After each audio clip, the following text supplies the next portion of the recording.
Welcome to the Animal Care Show from gregister.com. I'm Dr. Denny, and today we're going to be talking about dental problems in dogs.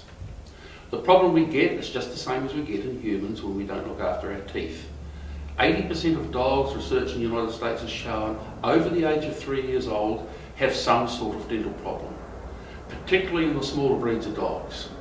Why is this in the little breeds? Well, the fact is that in the little breeds, the mouth has developed, has got smaller mouths, but the same number of teeth as the larger breeds, and they get crowded out, so they get more and more problems. So they need more care and looking after. But the big problem is, just as with us humans, when we see the television advertisements, we're looking at plaque developing on our teeth.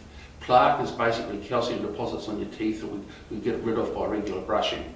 And if we don't do that, particularly in the cat and the dog, the plaque becomes into what we call tartar. We get more and more calcium deposits, form a hard coating over the surface of the teeth, and at the end of the day it needs to be cracked or scaled or taken off. If that doesn't happen, then we get what we call gingivitis, which is an inflammation of the gums. We get a reddening along the base of the gum line, and we get little pockets developing and abscesses forming there, and it's very, very painful for your dog, and actually we get the separation of gum and tooth, and the tooth actually falls out. So this is a quality of life thing. At the end of the day, if your dog has not only got a very, very painful mouth, but if it's allowed to persist, they're going to lose teeth and not be able to eat. So how do we prevent such a problem such as this?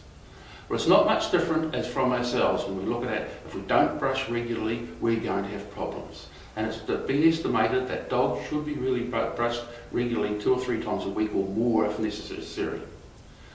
Now, a lot of people don't like to do this because at the end of the day they feel, number one, that the dog might be difficult to train to get its teeth brushed, and number two is they're going to break that unique bond they've got between them and their own dog.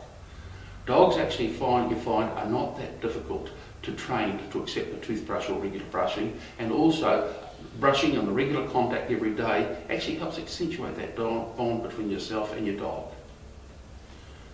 The other big thing about prevention is see your local veterinarian. You should be going along, taking your dog along for regular checkups at least once a year, possibly more than that. Vaccinations once a year, the vet should be giving your dog a health check and at the same time checking the teeth.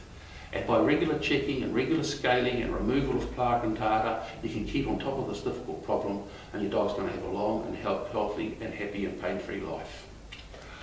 I'm Dr. Denny with gregister.com, and this has been another clip from the Animal Care Show.